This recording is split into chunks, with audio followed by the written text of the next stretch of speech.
Olá, que alegria estar com você de volta aqui no Classe de Professores. Nós já estamos chegando à lição de número 10.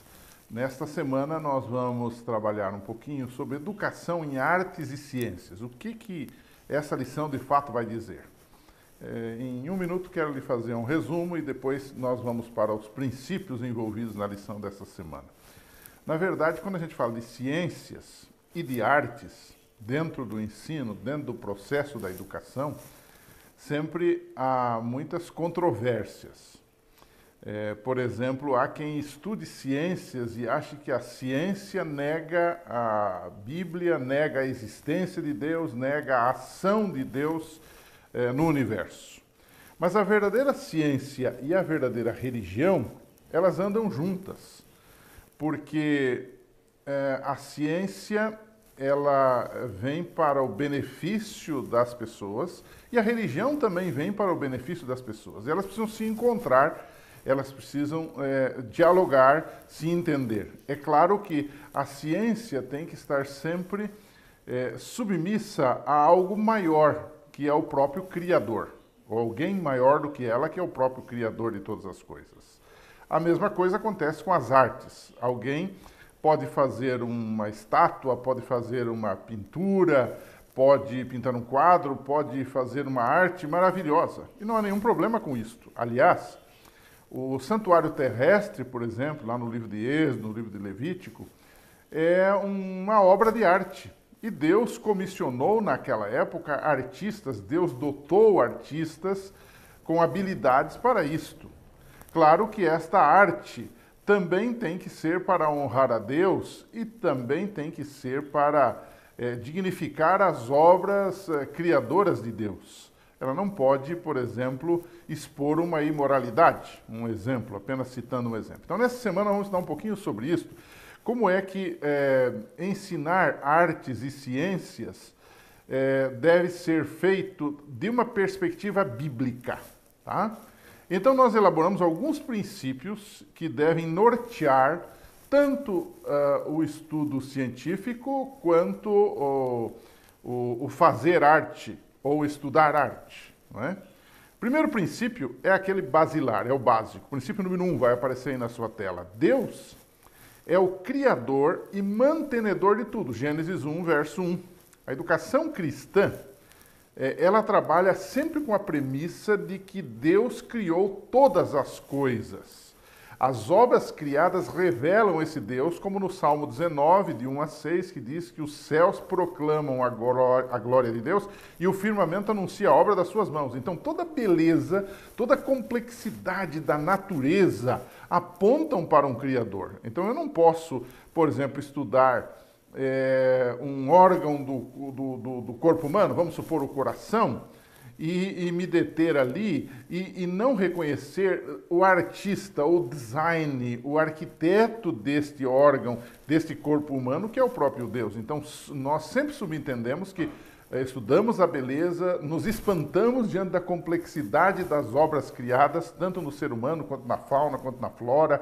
Quer dizer, nós entendemos que Deus é o originador, o criador de todas as coisas. Segundo princípio número 2, a beleza das coisas está ligada à santidade de Deus. No Salmo 96, verso 9, o salmista nos pede que adoremos a Deus na beleza de sua santidade. Então, como eu já disse, você pode fazer um belo quadro, uma bela pintura, mas isto também mostra algo de Deus, porque a Bíblia várias vezes usa a expressão a beleza da santidade de Deus, aquilo que é belo, aquilo que é simétrico, aquilo que é bonito, nos remete também para Deus e ao mesmo tempo nos remete para a santidade de Deus.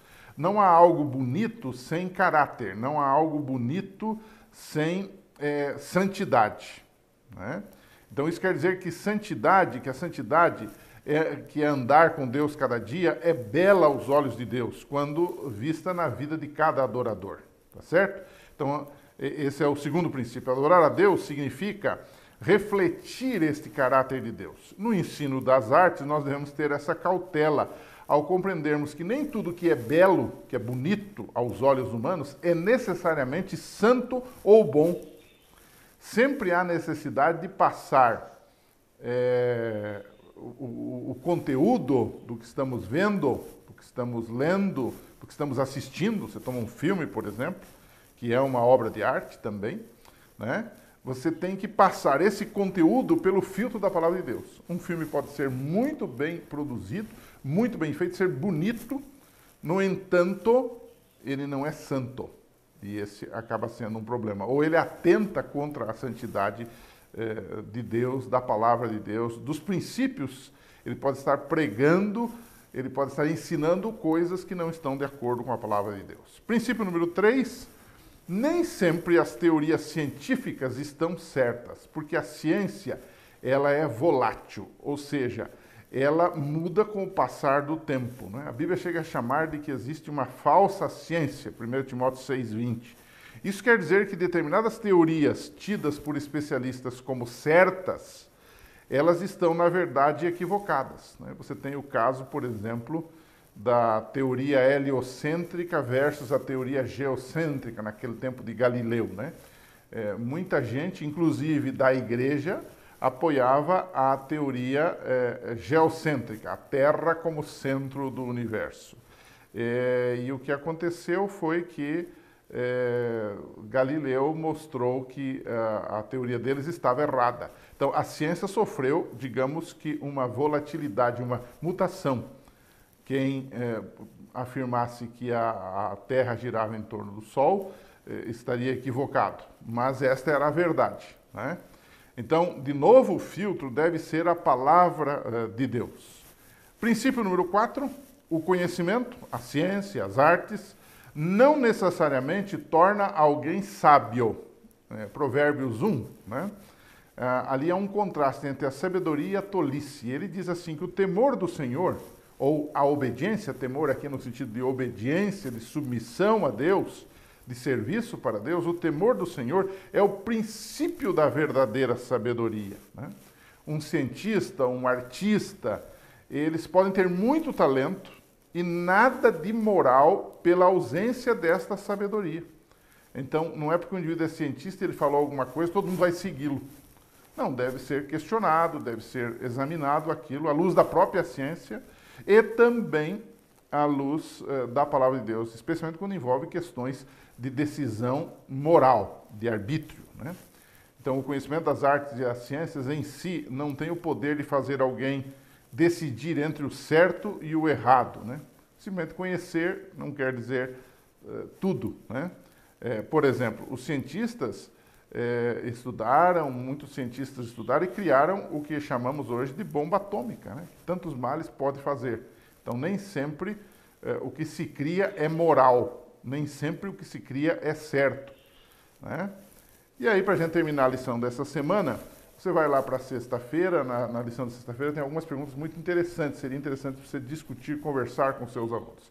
Mas crendo no seguinte, que a ciência e a religião e a arte são coisas que podem nos mostrar também a existência, dão evidências de que há um Deus todo-poderoso que agiu para criar todas as coisas e cuja complexidade destas coisas, cuja funcionalidade destas coisas, cuja objetividade dessas coisas nos mostram de que há alguém maior do que você e do que eu por trás delas.